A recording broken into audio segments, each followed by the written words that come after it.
የቀድሞ አዲስ አበባ ከንቲባ አምባሳደር አሊ አብዶ ሕይወታቸው ማለፉ ይታወሳል። በትላንትናው ዕለትም ስርዓተ ቀብራቸው ተፈጽሟል።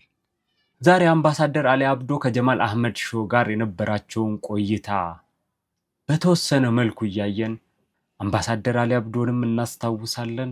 እግረ መንገድም አምባሳደር አሊ አብዶ በከንቲባነት ዘመናቸው ላደረጓቸው አንዳንድ መልካም አስተዋጽኦዎች ለማመስገን እንወዳለን። አብራችን ቆዩ። የተወደዳችሁ የሪል ቶክ ሳላሀዲን ቤተሰቦች፣ ቀደም ብዬ እንደነገርኳችሁ ዛሬ ከአምባሳደር አሊ አብዶ ጋር ነው የተወሰነ ቆይታ የምናደርገው። አምባሳደር አሊ አብዶ አላህ ይዘንላቸውና በቅርቡ ያጣናቸው የአዲስ አበባ የቀድሞ ከንቲባ ናቸው። በኦሮሚያዋ አርሲ የተወለዱት የቀድሞ የአዲስ አበባ ከንቲባ አምባሳደር አሊ አብዶ በህይወታቸው የተለያየ ምዕራፍ በአብዛኛውም ትውልድ በማፍራትና በመምህርነት ጊዜያቸውን ያሳለፉ ነበሩ። ወደ አመራርነትና ወደ ፖለቲካ ህይወት ከመግባታቸው በፊት ማለት ነው። በተለያዩ አጋጣሚዎች እየተመረጡ ወደፊት እየገፉ ከታች ከወረዳ ጀምሮ ወደ ስልጣን ከመጡም በኋላ የተለያየ መልካም አመራርነትን አሳይተዋል። ከአዲስ አበባ ከንቲባነት ወርደውም አምባሳደር ከሆኑ በኋላም ብዙዎች አዲስ አበባ ከንቲባ እያሉ የወቀሷቸው ሳይቀሩ እንዲህ አይነት ሰው አልመሰሉኝም ነበረ እያሉ ይቅርታ የጠየቁበት ጊዜዎችን አሳልፈዋል። ዛሬ እስኪ ከአምባሳደር አሊ አብዶ ጋር የተወሰነ እንጓዝ። አምባሳደር አሊ አብዶ ነጃሺ ቲቪ ላይ በሚተላለፈው ጀማል አህመድ ሾው በመቅረብ ረዘም ያለ ቆይታ አድርጎ ነበረ።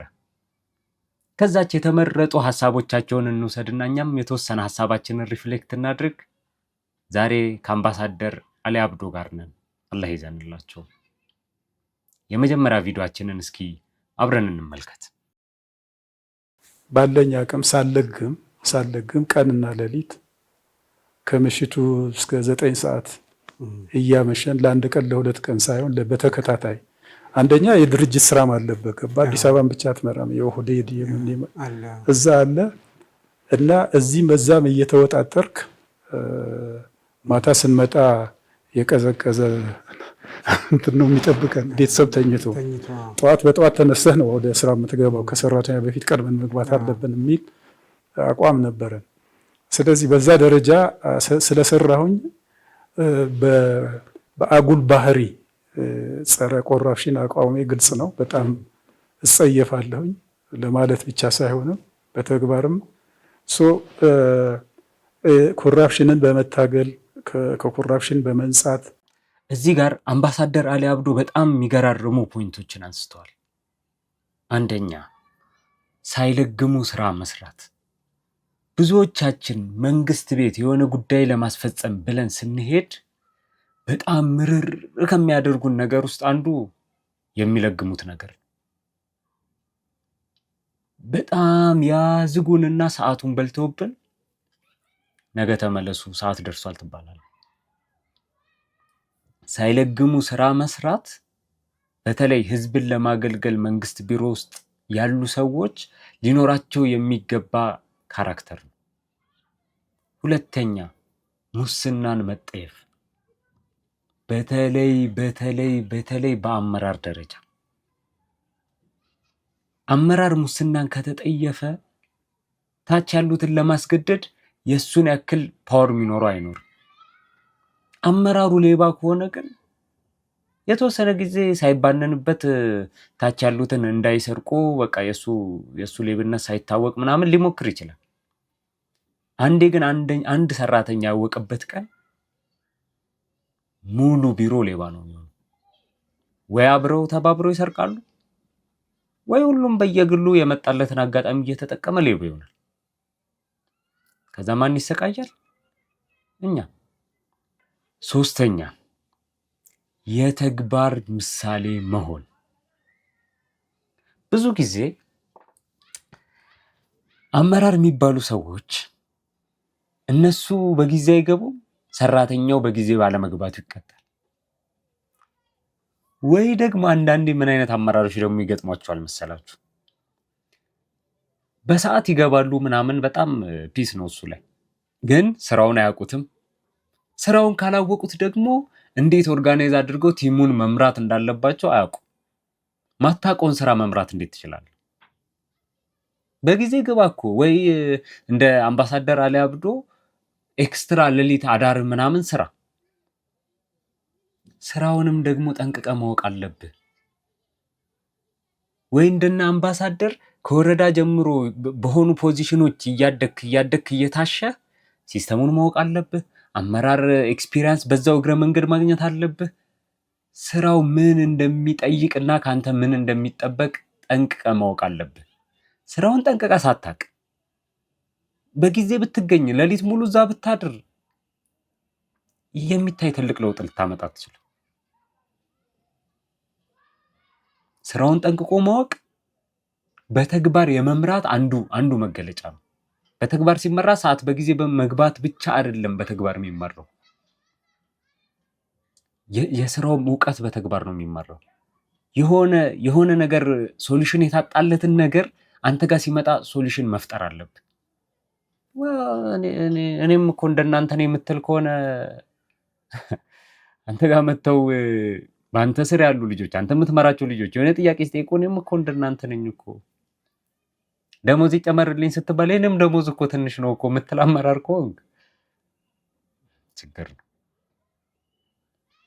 ምን አይነት ሶሉሽን ክሬት ላድርግ? የሚደርሳቸው ደሞዝ በቂ ስላልሆነ በምን አይነት መፍትሄ ወይ ምን አይነት ወይ ክሬት አድርጌ ተቋሙንም የበለጠ ገቢ እንዲያገኝ አድርጌ ከበላይ ካሉ አመራሮች ጋርም ተነጋግሬ የነሱ ደሞዝ እንዲጨመር ላድርግ የኔም ደሞዝ እንዲጨመር ላድርግ የሚለውን ሶሉሽን ነው ካንተ የሚጠበቀው እንጂ እኔም እንደናንተ ነኝ የምትል አመራር ከሆንክ አሁንም በምሳሌ አይደለም እየመራ ያለው። ምናልባት በሰዓት መግባቱ ላይ በምሳሌ እየመራህ ሊሆን ይችላል።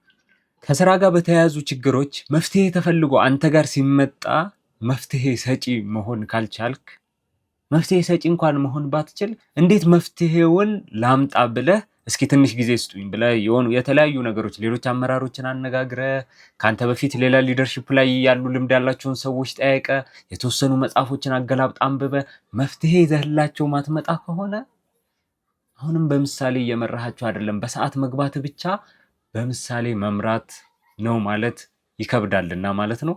እስቲ ወደ ቀጣይ ቪዲዮ እንሂድ። በተለይ በእኛ ጊዜ አሁንም ይመስለኛል ከማዕከል በሚወጡት አቅጣጫዎች መሰረት ነው መሄድ ያለብን እና አንዳንድ ነገር በግልጽ ልታደርግ ስትፈልግም ትጠይቃለህ። እንደ ይሄ ደግሞ ከየት መጣ ምንድን ነው እሱ? ለምሳሌ አንድ ጊዜ ጋሻ በራ ሞላ አንድ ቦታ ተገናኘን፣ አንድ ኤምባሲ ላይ እና ደስ ያለኝ ስራው እሱ ምን አለ፣ በቃ አምባሳደርችን ከተማ በጣም ቆሻሻ ለማጽዳት ህዝቡን ለማነሳሳት እኔና እርሱ ሰረገላ አዘጋጃለሁ። ከምኒልክ አደባባይ ተነስተን እስከ ስታዲየም እየቀሰቀስን እንሄዳለን ምናምን አለ። እኔ ፖዚቲቭሊ ወሰድኩኝ። ግን በኋላ ቆይ እስቲ ማን ነው እሱ የሰውዬ መጀመሪያ ይታከባለን። እንግዲህ እንደዛ አይነት አለ ምልህ ከላይ ዳይሬክሽን አለ፣ እዚህም በቲም ነው የምትሰራው። ያም ሆኖ የራስ ኮንትሪቢዩሽን የለም ለማለት አይደለም። እሱ እንዲና ያላረኩኝ ይኸውላችሁ አሁን ብዙ ጊዜ ብዙዎቻችን አንዳንድ ቅሬታዎች የምናቀርበው ያለ ምክንያት አንዳንድ ሰዎች ላይ ማለት ነው። አንዳንድ ሰዎች ላይ የምናቀርባቸው አንዳንድ ቅሬታዎች ያለ ምክንያት መሆኑን በግልጽ የሚያሳይ ሀሳብ ነው። ይሄ ሀሳብ ለምን በሉኝ፣ የትኛውም ተቋም ስትራክቸር ከሌለው ተቋም አይሆንም። በተለይ መንግስት። ምክንያቱም የአንድ ሀገር ትልቅ ተቋም ማለት መንግስት ነው፣ ሌላ አይደለም። ስለዚህ የትኛውም መንግስት ስትራክቸር ከሌለው ስትራክቸሩን ጠብቆ የማይሰራ ከሆነ መዋቅሩ በሚያዘው መልኩ ስራዎች ማይሰሩ ከሆነ ሰርቫይቭ ማድረግ በጣም ይከብዳል። ብዙ ጊዜ አዳዲስ ተቋሞች ሲመሰረቱ ክሬት ሲደረጉ ምናምን በጣም የሚከብዳቸው ነገር ቢኖር ስትራክቸር ነው። መዋቅሩን በስርዓት መጠበቅ ነው። ስራ ሲሰሩም በዛ እነሱ ክሬት ባደረጉት መዋቅር መሰረት ስራም መስራት ነው። ምክንያቱም የትኛውም አዲስ ተቋም ነሻጣ አለው፣ በቃ ኢነርጂ ያለው ምናምን እንስራ ይባላል። በቃ በደንብ አሪፍ ሙድ ይኖራል። ሁሉም ሰው ሁሉንም ስራ ይሰራል እስኪደክም ድረስ ማለት ነው። ያ ደግሞ ትርፉ ኪሳራ ነው። መጀመሪያ ሰሞን በጣም ውጤታማ የሆኑ ብዙ ስራዎች ሊሰሩ ይችላሉ፣ ግን ለአጭር ጊዜ ነው። በዘላቂነት ግን ውጤታማ የሆነ ስራ እንዲሰራ ከተፈለገ ተቋም እንደ ተቋም ስትራክቸሩን ጠብቆ ሁሉም ሰው ኃላፊነቱን በአግባቡ እንዲወጣ ብቻ እየተጠበቀበትና እዛ ላይ ትኩረት እየተደረገ እዛ ላይ በደንብ ኃላፊነቱ ይበልጥ እንዲወጣ የሚያደርገው ነገር ላይ ማገዝ ላይ ፎከስ ተደርጎ በዛ መልኩ እንደ ቲም እንደ ስትራክቸር አብሮ ማደግ ቢቻል በዘላቂነት ረጅም ጊዜ የዘለቀ ተቋም መሆን ይቻላል። ካልሆነ ግን ስትራክቸሩን ባልጠበቀ ወይ ነገሮች ወደዛና ወደዚህ የሚምታቱ ከሆነ እንደ ተቋም በጣም ጠንካራ መሆን ይቸግራል፣ ዘላቂነትም አይኖረውም።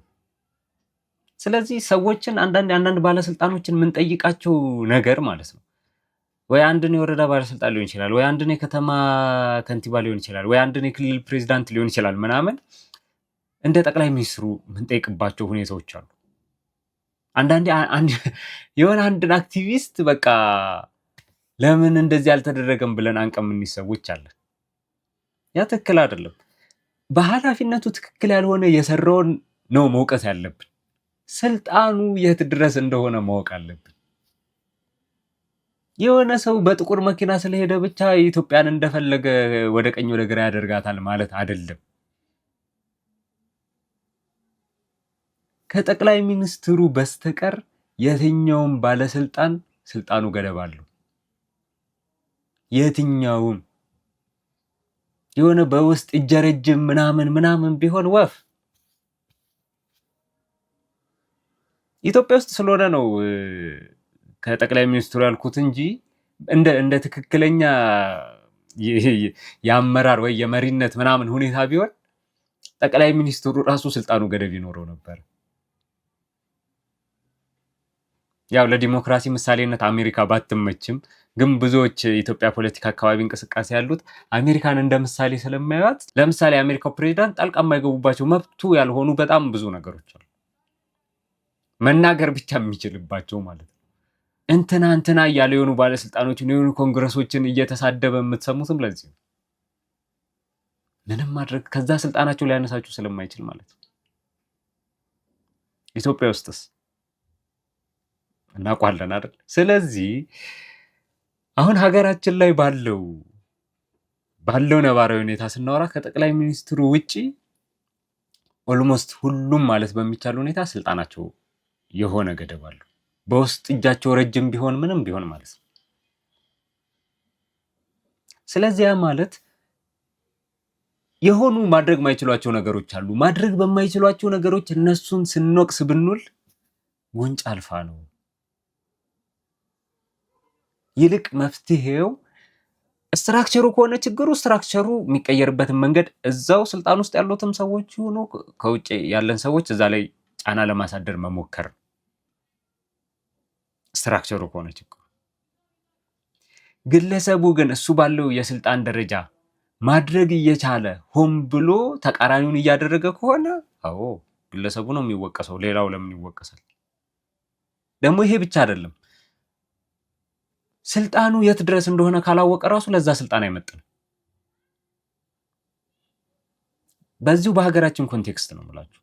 በዚሁ በሀገራችን ኮንቴክስት አንድ የከተማ ከንቲባ ወይ አንድ የክልል ፕሬዚዳንት ወይ አንድ የሆነ የወረዳ ስራ አስኪያጅ ወይ ምናምን የስልጣን ገደቡ የት ድረስ እንደሆነ ማወቅ አለበት። ስልጣኑ ደግሞ የሱ ስልጣን ማድረግ የሚችላቸው ነገሮች የት ድረስ ማድረግ እንደሚችል ማወቅ አለበት። ገደቡን ብቻ የሚያውቅና እሱ ደግሞ የማድረግ መብት ያለውን ነገሮች ማያውቅ ከሆነ ህዝቡን መከራውን ነው የሚያበለው። ምክንያቱም ከላይ የመጣውን እንዳለ በቃ ዝም ብሎ ዳይ ነው የሚሆነው። የሱን የስልጣን አቅም ግን የሚያውቅ ከሆነ ግን አንድ ሰው ብልጥ ሆኖ ማለት ነው ብልጥ ፖለቲከኛ ሆኖ የወረዳ ስራ አስኪያጅ ላይ ስልጣኑን በአግባቡ ተጠቅሞ ከላይ ያለውንም በልክ እየተቀበለ ወደ ታችም ሲያወርድ ስልጣኑን በፍትሃዊነት ህዝብን በማገልገል ምናምን አድርጎት ሙሉ ከላይ ያለውን ህዝብ ላይም ሳያወርድ በአግባቡ ይዞ በጣም ከፍተኛ የስልጣን ቦታ ላይ ራሱ ሊደርስ ይችላል።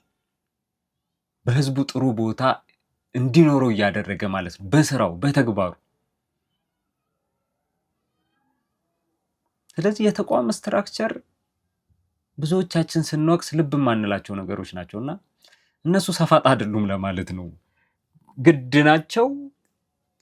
ናቸው እንኳን ብሎ ማያምን ሰው እንኳን ቢሆን በቃ ኦልሬዲ ስትራክቸሩ የተዘረጋ ነው። ስለዚህ ምንም ማድረግ አይቻልም። ወይ በዛ ስትራክቸር መጠቀም ነው ወይ ስትራክቸሩን ለመቀየር መታገል ነው ማለት ነው። ወደ ቀጣዩ ቪዲዮ እንሂድ። የቀድሞ ከንቲባዎችን ታሪክ እና የሰሯቸውን ስራዎች ወደ ኃላፊነት ስትመጡ የማየት የመረዳት ነገር ነበረ ወይ በእናንተ ጊዜ? እውነቱን ለመናገር አልነበረም ማለቱ ይሻላል።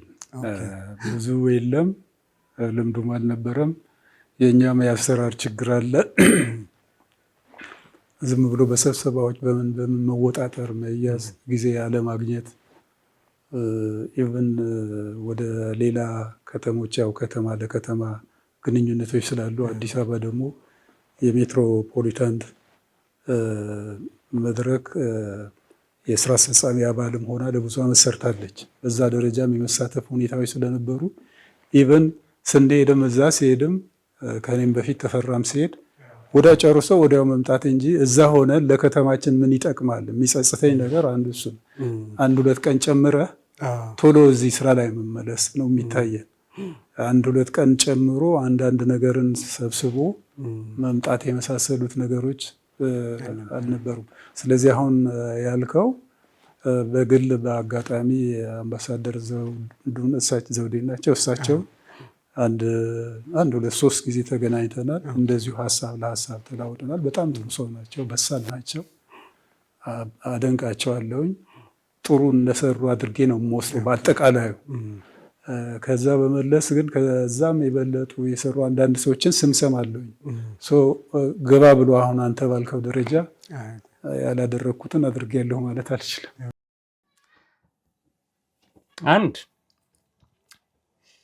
በመጀመሪያ ጋዜጠኛ ጀማል አህመድ እዚህ ጋር በጣም ቆንጆ ጥያቄ ነው የጠየቀውና ላመሰግነው እወዳለሁ። ምክንያቱም ስለ በፊት ከንቲባዎች ታሪክ ማጥናት፣ ማወቅ፣ የሄዱበትን መንገድ ቼክ ማድረግ፣ ያንን መሰብሰብ ቀላል አይደለም። በጣም ብዙ ስትረግሎችን ይቀንሳል። አመራር በተለይ ብዙ ጊዜ አዲስ አመራር ሲመጣ በቃ የሆነ ከበፊቱ ተሽየን የመጣሁት ምናምን አይነት ሙድ ሊኖር ስለሚችል የበፊቱን ሰውዬ ሙሉ የመቀየር ባህሪ ነው ያለው። በትልቆቹም ደረጃ በከተማ ከንቲባነት ትታችሁት ማለት ነው።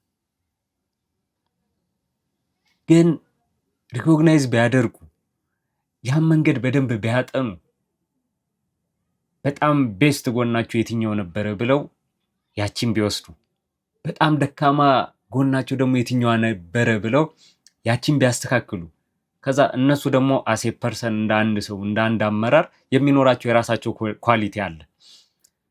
ያንን ኳሊቲ ያቺ ያጠኗት ነገር ላይ አድ ቢያደርጉ ምን አይነት አመራር ክሬት ሊያደርጉ እንደሚችሉ አስቡት።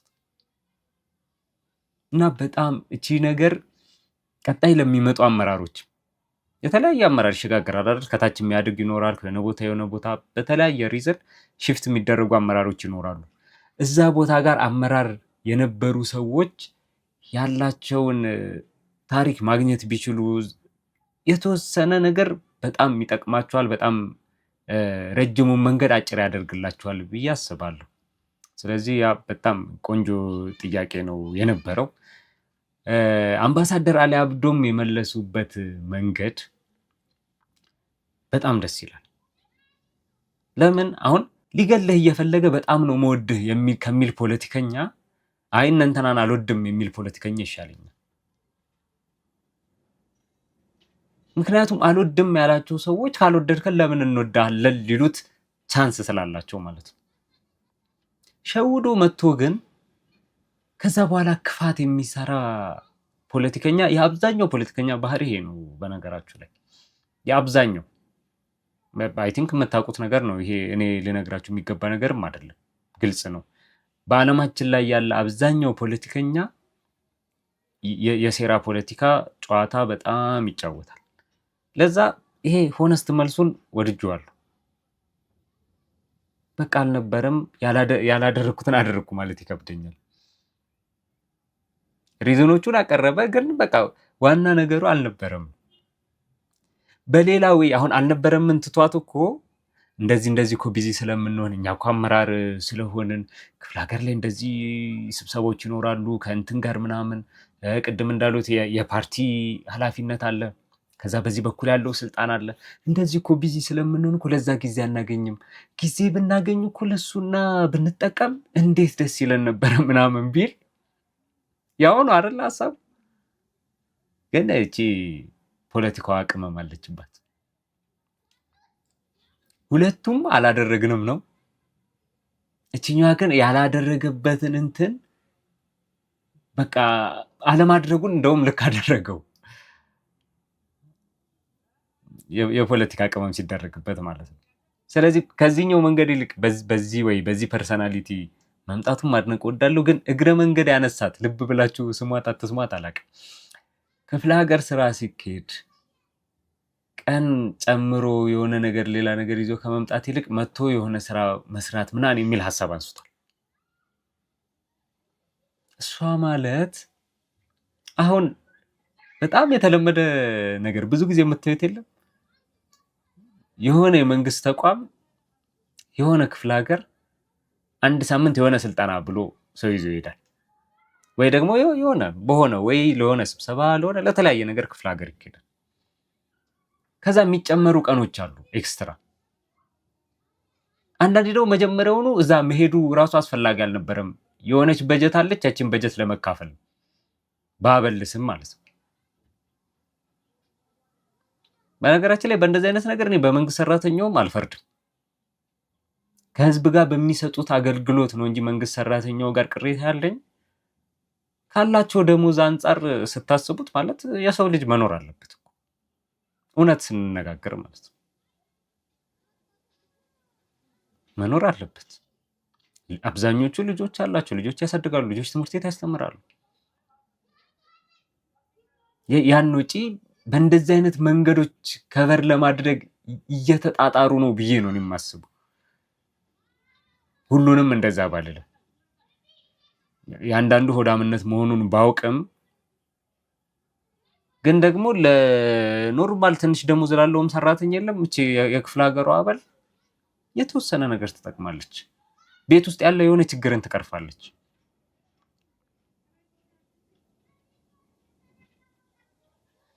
ለዛ እሳቸው እዛ ጋር ያነሷት የሁለት ቀን ቆይቶ ምናምን ሌላ ነገር ምናምን ያሏት አምባሳደር አሊ አብዶ ከዛች ካበለው ይልቅ እዚያ ያለውን ስራ ይበልጥ ትኩረት እንደሚሰጡ እየገለጹልን፣ ሁለት ቀን ምናምን እዛ ቢጨምሩ የሆነች የሚያገኘው ሳንቲም ይኖራል። በዛች ሳንቲም ለቤተሰብ የሆነ ነገር ይሆናል፣ ለልጆች የሆነ ነገር ይጠቅማል። ከዛ ይልቅ ግን እዚህ ያለው ስራ ላይ ነበረ ትኩረት የሚሰጡት። እንቀጥል። በነገራችን ላይ አሁን ቀጣይ የምናየው ቪዲዮ እኛ በፊት ከልጅነታችን ጀምሮ የአዲስ አበባ የቀድሞ ከንቲባ አሊ አብዶ ተብሎ ስሙ ሲነሳ ደጋግሞ የሚነገረን ነገር ነበር፣ እንደ ወቀሳ ማለት ነው። ያው ልጅነት ስለነበረ ፖለቲካውን አናውቀውም ምናምን ጀስት ብዙም እንትን ጉዳያችን ስላልሆነ ልባላል ነው። ያው አሁን አደግ ስንል ደግሞ ያንን ስናስታውስ ስቲል የምንገረምበት ነገር ነው። ለመስጂዶች ፍቃድ ሰጠ፣ ለእንትን መስጂድ እንደዚህ ያደረገ፣ ለመስጂድ እንደዚህ ቦታ ሰጠ ምናምን ተብሎ እንደ ወቀሳ ይወራ ነበር ከበፊትም ጀምሮ እና አሁን ቀጣይ የምናየው ቪዲዮ ከዛ ጋር ተያይዞ የነበሩትን ነገሮች ያነሳበትን ነው። እስኪ አምባሳደርን እናዳምጥና ወደ እኔ ሀሳብ እንመለሳለን። በእኛም ጊዜ ጥያቄዎቹ ነበሩ። በመጀመሪያም የተነሱት ጥያቄዎች የመጀመሪያዎቹ ስለነበሩ ተፈራም ከመሄዱ በፊት ጀምሮ እውነቱን ለመናገር እንደ ኢህአዴግም ከላይም አንዳንድ በእስልምና አካባቢ የሚነሱትን ጥያቄዎች ለመመለስ ፖዘቲቭ ነበር። ብዙ ኔጋቲቭ እንትን አይታይም። እስልምና ተጎድቷል የሚል ነገርም አለ። የመስጊዶችም አለመኖራቸው ይታያል፣ ባዶ ነው። ስለዚህ በዛ ምክንያት ቢያንስ በወረዳ እንኳ አንድ ደህና ቦታ ለአንድ ደህና መስጊድ የሚበቃ ብለን አቀደን ስራ አስፈጻሚንም አስወስነን በዛ መሰረት ተግባራዊ እንዲደርግ አድርገናል። በዛ ያው ምናልባት ትዝ ይልህ እንደሆነ ብዙ መከፋት፣ መጮህ፣ ጫጫታ ምናምን ነበረ እና ያ እንኳ ተገቢ አይደለም። ምክንያቱም ሁሉም ሃይማኖቶች እኩል ናቸው፣ እኩል መብት አላቸው። በተለይ ደግሞ እስልምና ጥንታዊ እንደመሆኑ ያለው ቦታ በጣም አሳዛኝ ነው። በዛ ምክንያት ብዙም ባይሆን በሰጠናቸውና በወሰንናቸው ቦታዎች ላይ እኔም አሁንም እደሰታለሁኝ እንደ ሙስሊም።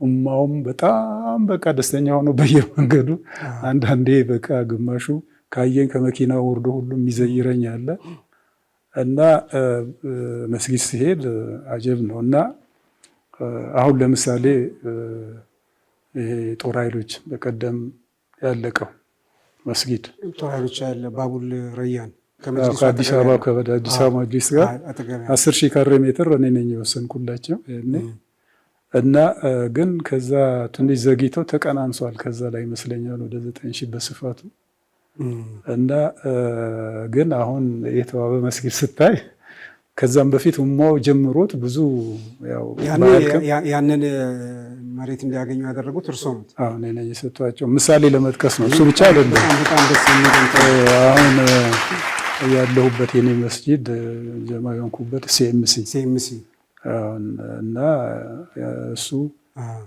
እንደዚህ ብቻ ቄራ ምናምን መገናኛ ስትሄድ ማን ነው የሚባለው መስጊድ መገናኛ ሱመያ መስጊድ የቄራው መስጊድ ያው ጦርነት የተከፈተበት ዓለም ባንክ ልትሄድ ስትል እና ብቻ ለማስታወስ ያህል ነው እንጂ እንደዚህ የመሳሰሉ ሰጥተናል እና ሰጥቻለሁኝ እና ይህን ሁሉ ሳደርግ ከበስተኋላይም ድጋፍ ስለነበረ ነው ፋክቱን ለመናገር። ከዛ ጫናና ማደነቃቀፍ ቢኖሩ ኖሮ አይቻልም ነበር። ስለዚህ በወቅቱ አሁን ካለው ጋር እንግዲህ ከየጊዜው ጋር እንጂ ያሁንና ያንን አለማወዳደር ይሻላል ቅድም እንዳልኩት እና በወቅቱ እኛም በዛ ስራችን እንረካለን። እኔ ረካለሁኝ። በጣም ስሜንም ሲያጠፉ ሲቃወሙኝ ብዙ በእኔም ላይ ትግል ሲያደርጉ የነበሩ ሰዎች አምባሳደር ሆኜም አግኝቻቸው ተጸጽተው እዛ በደንብ ሳስተናግዳቸው ተጸጽተው ጳጳሳቱ ምኖቹ እንዲህ አይነት ሰው አልመሰልከንም ያኔ ተሳስተናል ያሉኝም አሉ መልሰው። እስከዛ የተዘመተበት ሁኔታም ነበረ። በዛም ጊዜ ቢሆን በቂ ነው የሚል እምነት የለኝም። ግን ሁሉም ነገር አላህ በፈቀደው ሰዓትና ጊዜ ነው የሚሆነው። በመጀመሪያ ሰው ሰበብ ነው ሌላው። ስለዚህ በዛች ሰበብ በሆንኩባት ነገር የተወሰኑ ተሰርተዋል። ግን እንደተወራው አይደለም። ህዝቡ የሚደሰተው ከዛም በላይ ምንድነው የመጀመሪያው ስለሆነ ይሄንንም ማግኘቱ ራሱ። ሁለተኛ ደግሞ እኛ ስንመጣ ካሊድ አለ ምክትል ሙስሊም ነው እኔ ያለው ይሄን ሲያይ በቃ ይረካል። እዛ በመስተንግዶ በመሳሰለው ፖዚቲቭሊ ምልክ ፊቱ የሚባል አለ ማለት ፊቴ ፈካ ባይልም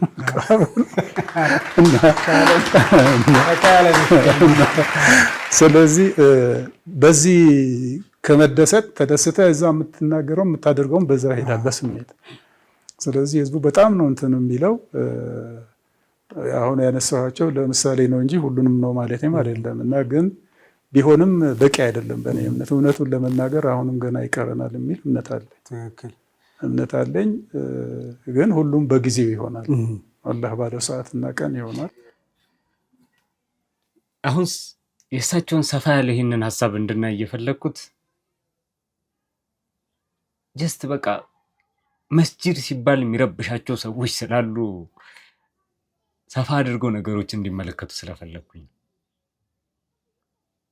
አንድ ኢትዮጵያዊ ለመስጂድ ቦታ ተሰጠ፣ ለቤተ ክርስቲያን ቦታ ተሰጠ፣ ለቸርች ቦታ ተሰጠ ሲባል በህጋዊ መንገድ እስከሆነ ድረስ እና በህጋዊ መንገድ እስከሆነ ድረስ ሌላው ሳይበደል እስከሆነ ድረስ አንዱ ተከልክሎ ለአንዱ ከተሰጠ ችግር ነው። አሁን ላይም ያለንበት ችግር ማለት ነው። ስቲል የተቀረፈ ነገር አይደለም። ይሄ አንዱ ተከልክሎ ለአንዱ መስጠት ያ ሌላ ችግር ነው። ነገር ግን ያኛውም ሲጠይቅ አግባብነቱ እየታየ እንደ ቦታው እንደ ሁኔታው እየተሰጠው ከሆነ ሌላኛውም ሃይማኖት ሲጠይቅ አግባብነቱ ታይቶ እንደ ቦታው እንደ ሁኔታው በህጋዊ መንገድ እስከ ተሰጠው ድረስ እንዴት የሃይማኖት አባቶች በተለይ እንዴት ቅር ሊላቸው ይገባል?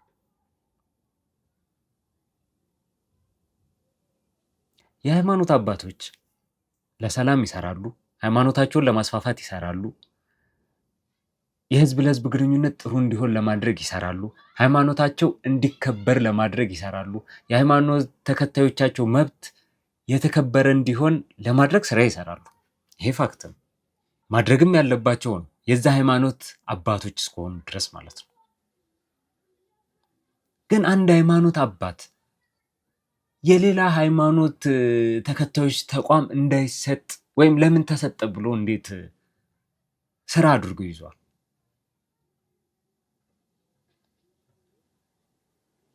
በተለይ የሃይማኖት አባት ሲኮን እኮ ከሌላው ምዕመን በተሻለ ሃይማኖቱን ጠንቅቆ ያውቃል ማለት ነው። ከሌላው ምዕመን በተሻለ ሃይማኖቱን ጠንቅቆ ያውቃል ማለት ደግሞ በእውቀቱ ወደ ሃይማኖቱ ሌሎችን ለመጣራት ስትራቴጂ ለመቀየስ ከሱ የተሻለ ሰው የለም ማለት ነው። በእውቀቱ ነው ያልኩት። ይኸውላችሁ በእውቀት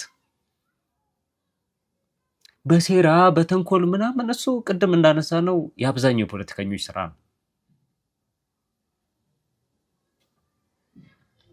የዛ አይነት ስራ ውስጥ የሃይማኖት አባቶች የሚገቡ ከሆነ ለሀገር እጅግ በጣም ትልቅ አደጋ ነው። ምክንያቱም እቺ ሀገር የአንዱ ሃይማኖት ልትሆን አትችልም በፍጹም። በጉልበት ተውት አይታሰብም። ምክንያቱም የትኛውም አማኝ ለሃይማኖቱ መሞት ድል እንጂ ሽንፈት አድርጎ አያስብም። ካሰበ እንግዲህ ያው የእምነቱ ጥንካሬ ያሳስባል። ስለዚህ ሞት ለሱ ድል የሆነለትን ሰው በጉልበት ጨቁኜ አፍኜ ከልክዬ እንትን ብዬ ከዛ የኔም ብቻ አማኝ አድርጓለሁ ብሎ ማሰብ በጣም በጣም ሞኝነት ነው፣ የሚታሰብ አይደለም። እሱም ተውት። በሴራ የሚሞከረው እኮ በተዘዋዋሪ በጉልበት መሆኑ ነው። በሴራም ደግሞ የትኛውም ሴራ ይጋለጣል። የትኛውም ሴረኛም በሴራው ያፍራል። ምክንያቱም ሴረኛን የሆነ ከፍታ ጋር ታደርስ ይሆናል እቺ ዓለም በዚህ በዓለማዊ ህግ ራሱ ማለት ነው። የፈጣሪ ምናምን ትተን በዓለማዊ ህግ እንኳን እናወራ ካለን ሴረኛን በሴራው የሆነ ቦታ ጋር ከፍ ተደርጎ ይታይ ይሆናል በዚህ ዓለም ላይ። ያ ግን የሚሆነው አንድ ቀን አንድ ሴራው እስክትጋለጥ ድረስ ብቻ ነው። ያቺ አንድ ሴራ የተጋለጠች ቀን እንደ ልብስ ስፌት ክር የለም፣ አንደኛው ክር ፍትት ሲል ብትንትንትንትን ነው የሚለው የዛ ሰው ኬሪየር፣ የዛ ሰው ስብዕና፣ የዛ ሰው ክብር። አሁን የኛ ዘመን ምን አይነት ሁኔታ ላይ መተን እንደሆነ አላውቅም። የቲፎዞ ዘመን ሆነና ቢከፋም ያንተ ሰው ከሆነ ዩ ዶንት ኬር፣ ቢያለማም ያንተ ሰው ካልሆነ ክሬዲት አትሰጥም። አሁን ወደዛ አይነት ሁኔታ ላይ ነን። ግን ይሄ ሁኔታም ዘላቂ ሆኖ ይቀጥላል ብዬ አላስብም፣ ውጤታማ ስለማያደርግ ማለት ነው። ክፉ የሆነ ሰው መጥፎ ሰሪ የሆነ ሰው ምናምን ለምሳሌ በሃይማኖት መነጽር ብንወስድ የራስ ሃይማኖት ላይ ይመጣላል። ምክንያቱም ያኛውን ሰውዬ ክፉ የሚያደርገው ሃይማኖቱ አይደለም። ሰዎችን አሰቃይ፣ ሰዎችን በድል፣ ሴረኛ ሁን የሚል ሃይማኖት አለ ብዬ እኔ አላስብም። ካለ የሃይማኖቱ ሰውን የሚከተሉት ሰዎች እንግዲህ የጭንቄ ችግር አለ ማለት ነው። ስለዚህ ለሃይማኖቱ ሳይል ወይ ለስልጣኑ ብሎ ወይ ለዝና ብሎ ወይ ለምናምን ብሎ ሌላ ሃይማኖት ላይ ሌላ ምናምን ላይ የሚያሴር ሰውዬ ነገዛው ከሃይማኖቱ ተከታዮች ጋር በሚኖር እንትን ወይ ስልጣን ሲያጣ ወይ ዝናው ቀስቀስ ሲልበት ምናምን ከዛ በዚህ በኩል ያለው ሴራ አልመች ሲለው ለዝናው ደግሞ የራሱ ሃይማኖት ሴራ ሲመቸው ይመጣልሃል። አባ ይመጣልሃል።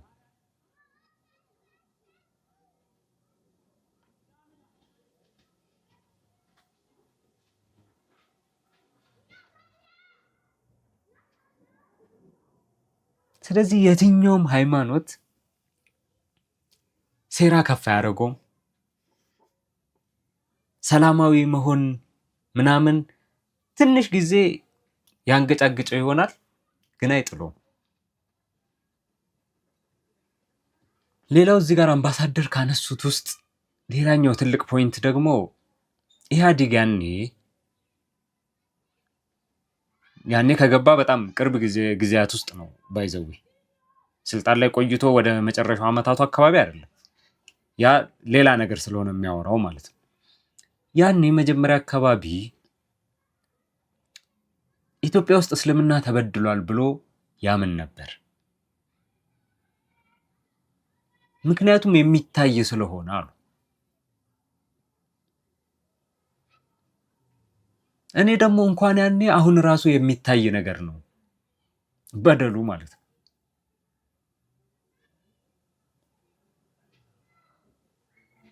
አሁን ስለ እስልምና እየወራን ስለሆነ ነው። ስለሌላው ካላችሁ ያው ከዚህ ቀደም ያለፈው ቪዲዮ ደግሞ አርሲ ላይ ስላለው የክርስቲያኖች ግድያ፣ የሃይማኖት ተቋማት ውድመት አንስቼ ቪዲዮ ሰርቻለሁ። የሌላውንም ሃይማኖት ኢግኖር እናደርጋለን ወይ ኢግኖር አደርጋለሁ እያልኩኝ አይደለም።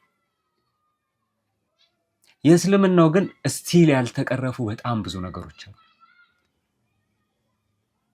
ከአዲስ አበባ ውጪ ትተ ነው አሁን የተሻለ እስልምና ኤክሰርሳይዝ ይደረግበታል የሚባለው ከብዙ ይሄ ከሙስሊም ከተሞች ውጪ ማለት ነው። ከሙስሊም ክልሎች ከሙስሊም ከተሞች ምናምን ውጪ የተሻለ ኤክሰርሳይዝ ይደረጋል ሃይማኖቱ በነፃነት ተብሎ የሚታሰበው አዲስ አበባ ነው አይደል? አዲስ አበባ ውስጥ ስቲል መስጂድ የሌለባቸው አካባቢዎች አሉ። ሙስሊሞች አዛን ለረመዳን ኢፍጣር አዛን ከቲቪ ከምናምን ከስልክ እየሰሙ የሚያፈጥሩባቸው አካባቢዎችና ቦታዎች አሉ አዲስ አበባ ውስጥ ስቲል።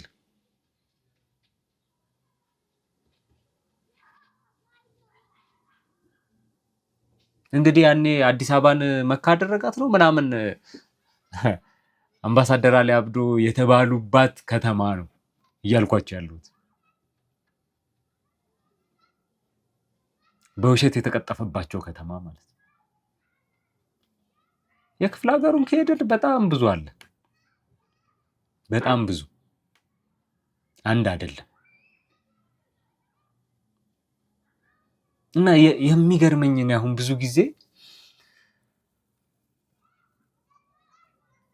አሁን እንደ ሪል ቶክ ሰላሀዲን የክርስቲያን ጥቃት ሆነ የፕሮቴስታንት ጥቃት ሆነ የዋቄፈና ሆነ የትኛውንም እምነት የሚከተል ሰው እምነት የግላዊ ጉዳዩ ነው። የፈለገውን ሃይማኖት የመከተል በጣም ሙሉ መብት አለው፣ ሴኩላር ሀገር ላይ እስከኖርን ድረስ ማለት ነው።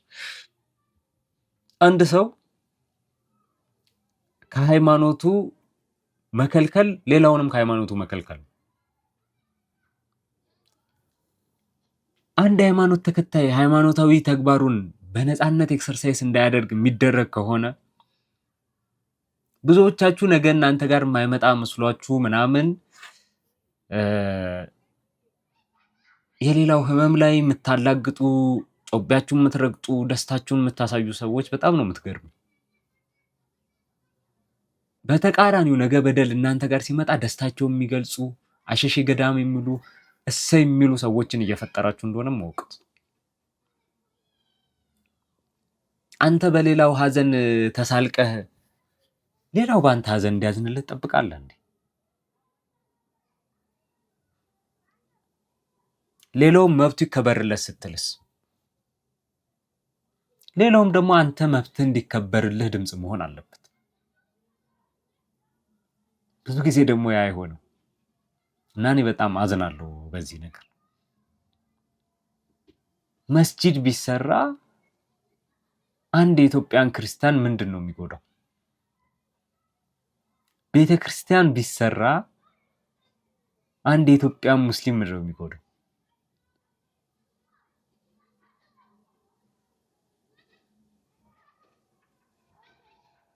እዛ አካባቢ ላይ ክርስቲያን እስካለ ድረስ ማምለኪያ ቦታ ቢሰራለት ምንድነው ችግሩ? እዛ አካባቢ ሙስሊም እስካለ ድረስ ማምለኪያ ቦታ ቢሰራለት ምንድነው ችግሩ?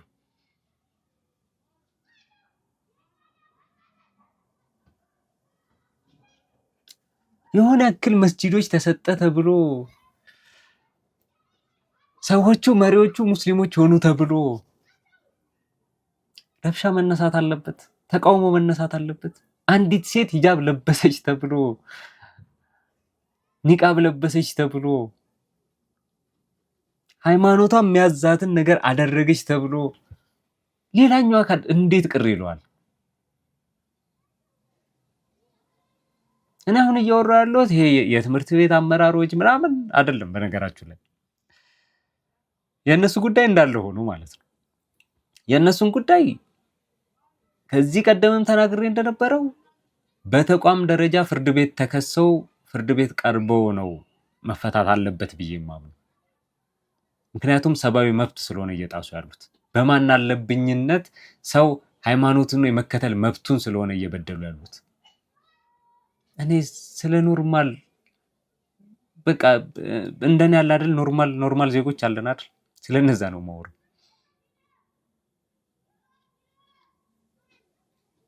እንደዛ ኖርማል ሰዎች ሆነው ሂጃብ መከልከልን ኒቃብ መከልከልን የሚከራከሩ ሰዎች ማለት ነው። እነሱ ልበሱ አልተባሉ፣ ሃይማኖታቸው አይደለ፣ የሃይማኖት ትእዛዙን አያውቁ። በሃይማኖት ትእዛዜ እንደዚህ ላድርግ ሰው ሲል ቢያንስ ዝም እንዴት አይልም ሰው?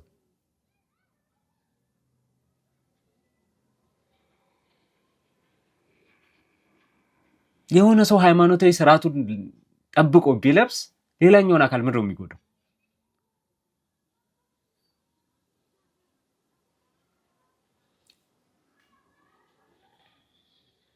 ከሙስሊም ጋር የሆነ አይነት ጥላቻ በሰፊው አለ።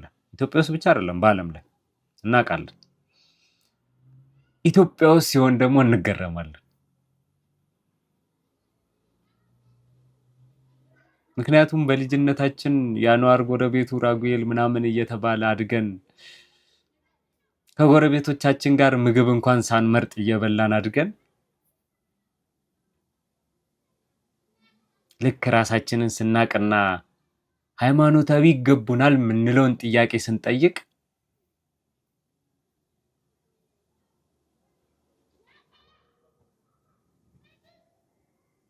አይነት መልስ የሚመልሱ ሰዎች አሉ።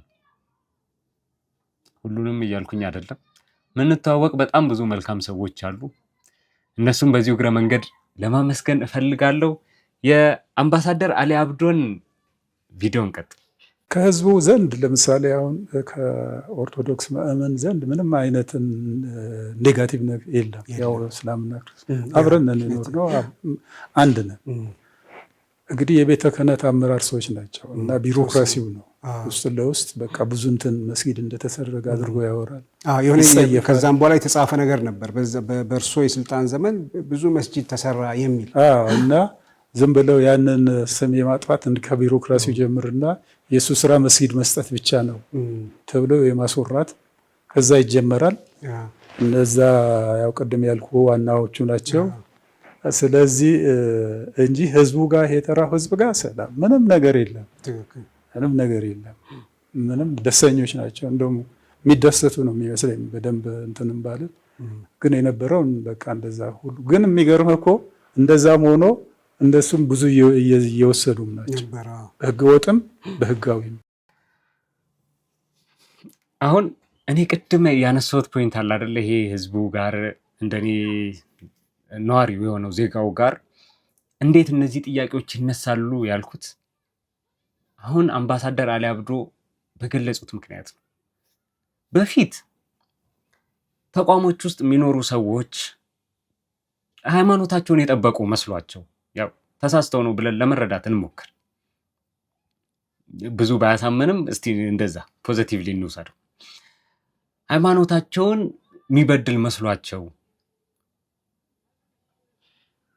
ለሌላው ይሄ ነገር እንዴት ተፈቀደለት የሚል ዘመቻ የሚያስከፍቱ ሰዎች ነበሩ። አመራሮቹ ሙስሊም ስለሆኑ ከዛ በኋላ የተወሰኑ መስጂዶች የሙስሊም ጥያቄዎች የነበሩ ነው ባይዘው የመለሱት ከሳቸው ከንቲባነት ዘመን በፊትም የነበሩ ጥያቄዎች ናቸው።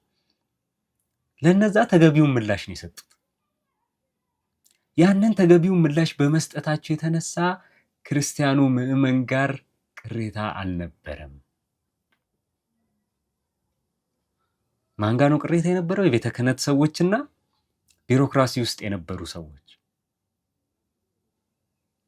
እነሱ ደግሞ በቅንጅት ይሰሩ እንደነበረ በደንብ እናውቃለን። አሁን ነው እንደውም ትንሽ እሱ ነገር እየቀነሰ የመጣው እንጂ ለረጅም ዘመን ያው ሲሶ መንግስት ተብላ ኦርቶዶክስ ቤተክርስቲያን ከዛ ጋር ተያይዞ ምናምን መንግስት ውስጥ የተለያየ መዋቅር እንደነበራቸው አብረው በጥምረት ይሰሩ እንደነበረ እስከ ቅርብ ጊዜ ድረስ ይታወቃል። አሁን ራሱ ሙሉ በሙሉ ቀርቷል ማለት የሚቸግሩ ነገሮች አሉ። ግን ደግሞ አንዳንድ እየደረሱ ያሉ ደግሞ በደሎችን ደግሞ ስታዩ ኦርቶዶክሱም አካባቢ ምዕመኑም አካባቢ የሃይማኖት አባቶችም አካባቢ አንዳንድ የሚደርሱ በደሎች አሉ፣ ፖለቲካሊ እንደሆኑ የሚያስታውቁ ማለት ነው። እነሱን ደግሞ ስታዩ ያው አልቀረም ማለት ያስቸግራል። ፌዴራል ላይ የክልሎቹ ሌላ ጉዳይ ስለሆነ ማለት ነው። ስለዚህ እኔ ምናፍቀው አሁን ስቲል ያንን ነው።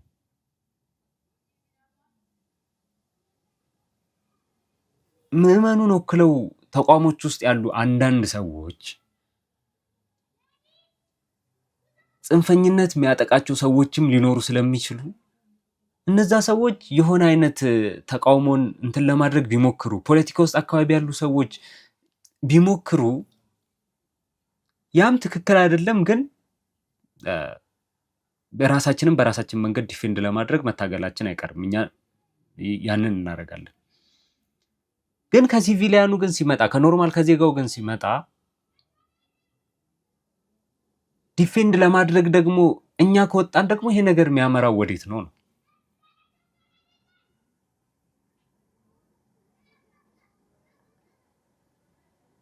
ሰፋ አድርገን ስናየው ዲፌንድ እናደርጋለን እኮ ዝም እንላለን እያልኩኝ አይደለም። ግን ነገሮች ከቃላት አልፈው በዜጋው ደረጃ ወደ ፊዚካል ነገር የሚያመራ ከሆነ ከዛ በኋላ መንግስት እንኳን ለቁጥጥር ይቸግሯል። የሚፈልገው ካልሆነ በስተቀር ማለት ነው። ይሄን ነገር የሚፈልገው ከሆነ ሌላ ትልቅ ኢሹ ነው። ፖለቲካሊ ለምን ፈለገው? ከዛ በኋላ ምንን አላማ ተደርጎ ነው ምናምን ሲባል ምኞታችን አይደለም። አይፈልገውም ብለን ነው ተስፋ የምናደርገው። ከምርም እኔ አይፈልገውም ብዬ ነው ተስፋ የማደርገው። ይፈልጓል ብሎ ለማሰብ የሚያደርስ በቂ ምክንያት የለኝም። እንደ ሙሉ መንግስት እንደ መዋቅር ማለት ነው። የሚፈልጉ መንግስት ውስጥ ያሉ ሰዎች ውጭ ያሉ ሰዎችም እንዳሉ ግን በደንብ አውቃለሁ፣ ይታወቃል። ከማንም የተደበቀም አይደለም። በነገራችን ላይ ሀገራችን ካለችበት ሁኔታ አንፃር ስለዚህ እኔ የሚገርመኝ በቃ ዜጋው ፓርቲሲፔት ሲያደርግ ነው እንጂ የሆኑ ሰዎች በተለይ ፖለቲካ አካባቢ ያሉ ሰዎች እንደ ኢትዮጵያ ፖለቲከኞች አድካሚ ያሉ እንዴ? ድክም እኮ ነው የሚያደርጉን እኮ ጥቂት ማይባሉ ማለት ነው። ሁሉንም እያልኩኝ አይደለም። አሁን በጣም ነው የሚያደክሙት እነሱ ፖለቲካል ጌን ራሱ የማያገኙበት ምንም አይነት ፖለቲካል ጥቅም የማያገኙበት ነገር ላይ ህዝብ ውስጥ ችግር ለመፍጠር የሚለፉት ልፋት በቃ ድክም እኮ ነው የሚያደርገው እኮ ማለት ፖለቲካሊ እንኳን ቁጭ ብላችሁ ስታስቡ ብታድሩ እንዲች አባ ጥቅም ያገኛሉ የማትሉበት ነገር ላይ ችግር ለመፍጠር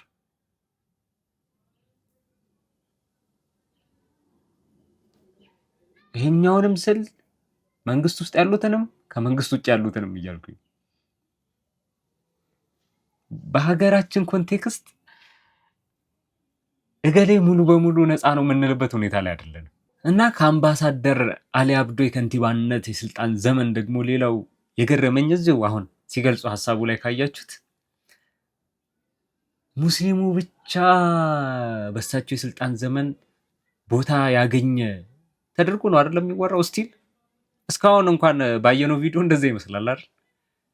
ግን እዚህ ጋር የሆነች ፓርት ላይ የገለጿትን ከሰማችሁ እነሱ በህጋዊም በህገ ወጥም ቦታ እየወሰዱ እየያዙ ነበር።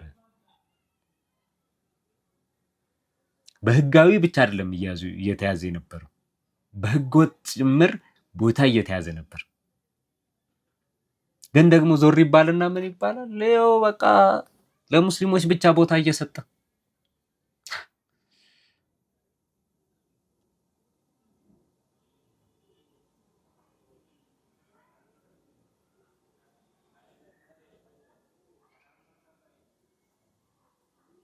አንዳንዴ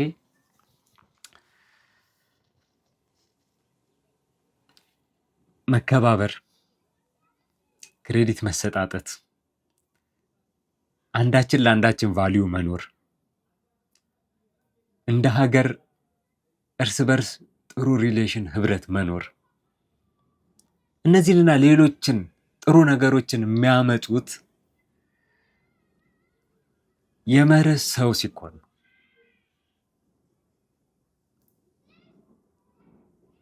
እንደ አንድ ሀገር አብረን ለመቀጠል ምቹ የሚያደርግልን እነዚህን ባህሪዎች መላበስ የሚያመጣልን የመርህ ሰው መሆን ስንጀምር ነው። ስለ ዜጋው ነው እያወሩ ያሉት አሁን።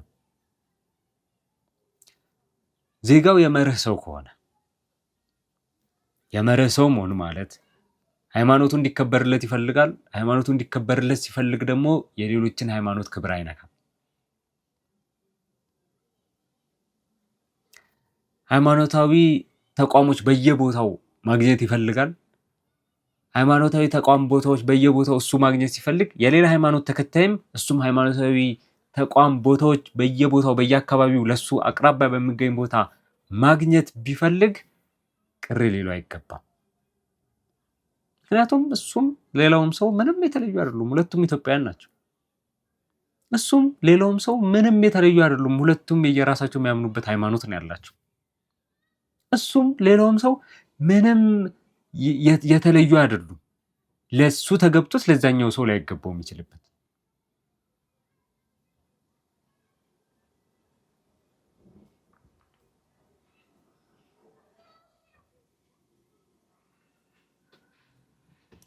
ለአንተ የሚገባህ ነገር ለእኔም ይገባኛል።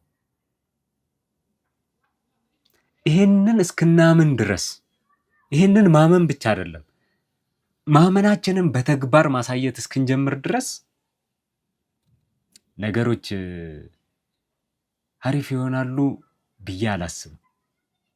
ስለዚህ እንደ ሀገር ለመቀጠል በዚህም ይህንን አይነት ባህሪ ብንላበስ ቆንጆ ነው እላለሁ።